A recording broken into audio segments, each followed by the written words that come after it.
Primera de Corintios 15:57. Pero gracias a Dios que nos dio la victoria por medio de nuestro Señor Jesucristo. Pero gracias a Dios que nos dio la victoria por medio de nuestro Señor Jesucristo. Again. Pero gracias a Dios que nos dio la victoria por medio de nuestro Señor Jesucristo. ¿Quién logró la victoria? Nuestro Señor Jesucristo. ¿Yo qué hago? Nada. ¿Qué pongo? ¿Apartarme del mal? No pones apartarte del mal, cabezón.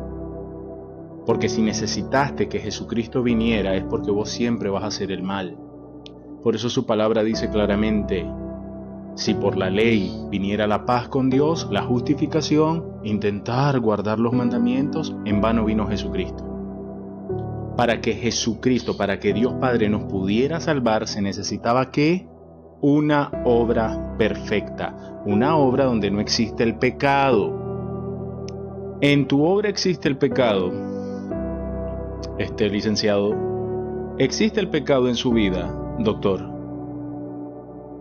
Revísese. ¿Existe el pecado en su vida? Revísese. Primera de Juan 1:8. Si decimos que no tenemos pecado, mentimos, licenciada, y hacemos al Padre un mentiroso. Romanos 7. Veo en mí, Pablo, veo en mí una ley en mis miembros corrupta que me arrastra a cometer pecados. También veo en mí, dice, que me regocijo en las maravillas de la bondad de Dios, en su perfecta ley, en el bien. Pero también veo la otra parte, que fue la razón principal por la que Jesucristo vino: mi incapacidad, mi corrupción, que me impide lograr la paz con Dios. Me impide estar en paz con Dios. Me impide yo hacer algo para salvarme.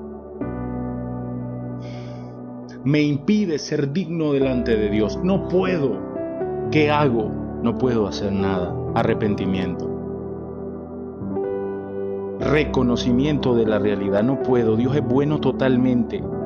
Dios es bueno totalmente. Dios es bueno totalmente. Es perfecto. Para estar con Él tiene que haber perfección. No debe de haber pecado. Si no, no hay forma de que yo tenga vida eterna. Juan 3:16. Pero aún siendo el Señor así de radical, así mismo fue su amor. Envió a su Hijo para que lograra la obra perfecta. Para que en esa obra perfecta no entre nada del ser humano. No le va a tocar nada al ser humano. No puede hacer nada. No le ayudas a Jesucristo a salvarte. Tu santidad no te va a hacer ver al Señor jamás, nunca. El Espíritu Santo se refiere a la santificación lograda al entrar por la puerta estrecha. Y esto solo se da por creer en el Evangelio de forma total. Dios nos santifica cuando le damos todo el mérito a su Hijo Jesucristo. Si nosotros le quitamos 1%, 2%, 5%, 0.1%, se acabó. Dios no te da nada.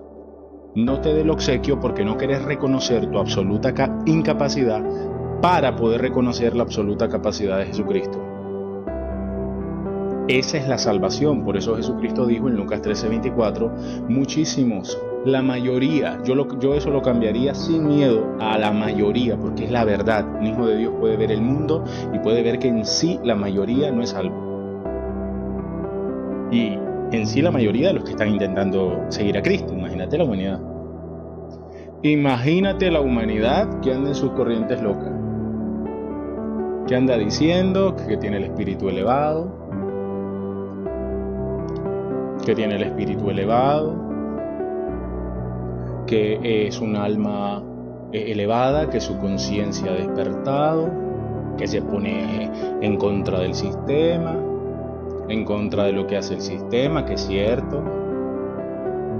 Que están en contra totalmente de la humanidad, de su bienestar, de su salud. Regresaron a la naturaleza, muy bien, pero siguen condenados porque sin importar cuántas cosas buenas hagan, cómo despierten, porque obviamente Habacuc 2:14 ya se cumplió. Habacuc 2:14 es la profecía donde el Señor dice: porque la tierra será llena del conocimiento de la verdad, como las aguas cubren la mar. Pero en todo sentido. No solo que el Señor iba a accionar un movimiento donde el evangelio puro iba a comenzar a regarse paulatinamente, sino que todo tipo de verdades profundas. El engaño de Satanás iba a ser explícito, las cosas más profundas sobre el engaño de Satanás, cosas que la gente ni imagina. Entonces el despertar es enorme y muchísima gente en el mundo ha despertado a muchísimas cosas. Ya se ha quitado un velo de tanto engaño del maligno sobre este mundo. Sin embargo, el peor de ellos es el bloqueo que hace Satanás por medio de la religión para que el alma se salve. Y la religión es que la persona siempre intente lograr algo en ella, cree un poquito en ella. Y para lograr la salvación bendita de Jesucristo, debemos de anular la fe en nosotros para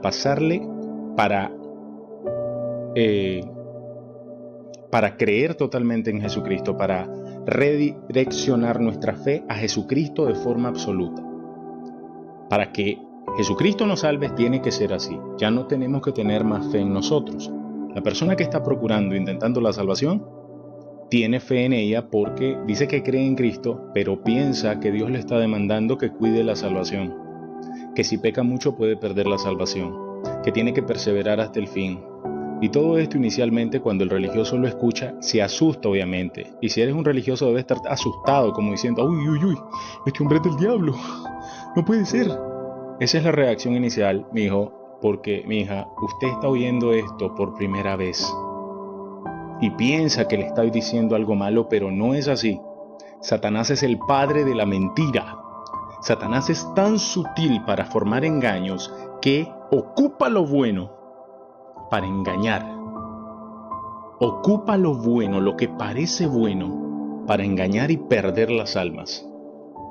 Ya que lo que Satanás quiere es que no logren el verdadero arrepentimiento, que es el reconocimiento de: yo soy un corrupto, una corrupta. Y como soy un corrupto, yo por mí no puedo hacer nada. Por eso necesité salvación. Yo no logro nada. Para mantener salvación, eso no existe. Eso es un invento de la religiosidad.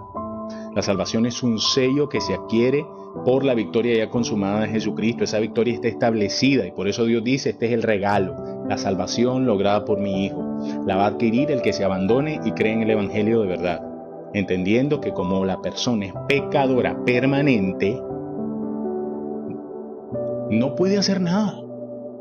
Porque como es pecadora la persona, sin importar cómo busque santidad, un mal pensamiento, una mentirita, un enojito, lo que sea, le arruinaría la salvación si fuera así como piensa el religioso. Y lo que no entienden es que como lo piensan que es así, Jesucristo jamás los ha salvado. Solo están intentando la salvación. La obra perfecta la hizo Jesús. Si una de nuestras obras entra en la obra perfecta de Cristo, un pecadito que entre se acabó. Por eso la persona que piensa que es así, ni siquiera ha entrado a la obra perfecta de Jesucristo. Esta es la verdad. Y la verdad es comprobable. Tú puedes comprobar la verdad. La verdad te hará libre. El versículo de los versículos más importantes que existe: si el Hijo os libertare, seréis verdaderamente libres. Eso es lo más profundo que existe, porque Dios te está diciendo: si logras entrar en la victoria de mi Hijo de verdad, ahora sí, en ese momento vas a ser totalmente libre, porque tus ojos se van a abrir y vas a poder ver ahora sí el reino de Dios. Vas a entrar al reino de Dios, vas a nacer de nuevo. Vas a nacer de nuevo. La salvación es un obsequio que se obtiene por la fe sin ninguna obra nuestra, porque nuestras obras son duales. Pecaremos hasta el último día de nuestra vida. Y si no nos cuidamos, por amor a Cristo, y le das rienda suelta un poquito a jugar con algún tipo de pecado o vicio, te vas a enviciar y vas a pecar muchísimo. Y por eso, por el estado en el que tú estás y yo estoy, Jesucristo te vino a salvar. porque nosotros no podemos hacer nada en este estado. Aquí va a haber un momento en el que, cuando estén delante del Señor, y estamos muy cerca de esto, todos los que se pensaron que eran santurrones o que estaban logrando santidad para ser dignos de ir al cielo, o que por su santidad mediocre, dual, patética, creían que iban a ver al Señor, porque así les enseñaron sus denominaciones religiosas, ahí va a ser el ay, ay, ay, y Cristo les va a decir: yo nunca los conocí. ¿Por qué? Porque nunca los pude salvar. ¿Cómo los voy a conocer si nunca los pude salvar?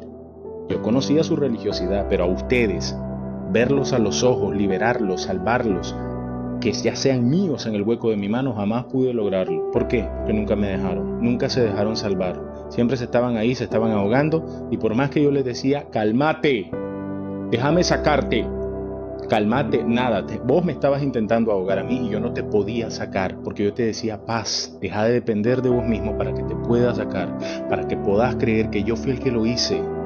Esa es la salvación. Jesucristo lo hizo en vez de ti, pecador corrupto, que pecarás hasta el último día. No puedes hacer nada. Por eso Cristo nos deja incondenables. Por eso la palabra dice: no existe condenación para los que entraron en la victoria de Jesucristo. Consumado es. Tetelestai. It's over. Jesucristo lo logró. Ese es el regalo. Por eso el que le cree descansa de las obras. Ya no está pensando en estar haciendo obras para mantenerse en paz con Dios. El absoluto cansancio, desesperación de estar dependiendo y procurando. No hay descanso para el que depende de las obras de la ley. La palabra lo dice. Y nadie aquí te está diciendo: anda a pecar. No. Esto es evangelio. Y el evangelio se explica así para que la persona pueda entrar. Cuando uno ya es salvo, uno entiende por qué la santidad es importante, por qué hay que apartarse del mal, porque el pecado solo nos mantiene en letargo, nos mantiene enfermos, nos mantiene adoloridos, en todos los aspectos. El pecado solo contricta al Espíritu Santo, el pecado nos quiere frenar a cada momento, nos quiere hacer la vida natural. Por eso Dios dice: apártense del mal, busquen el bien, porque lo que el hombre siembra, eso cosecha. El bien te traerá bien, el mal te traerá mal. Ahí es donde tú comprendes que siempre la búsqueda del bien es lo que quiere Dios para tu vida, pero nada tiene que ver con la salvación de nuestras almas, nada. Eso lo logró Cristo y ese es el regalo que Satanás tanto ha tratado de ocultar con las religiones y las denominaciones innumerables que existen en el mundo del cristianismo. Pero esta es la verdad. Bendiciones.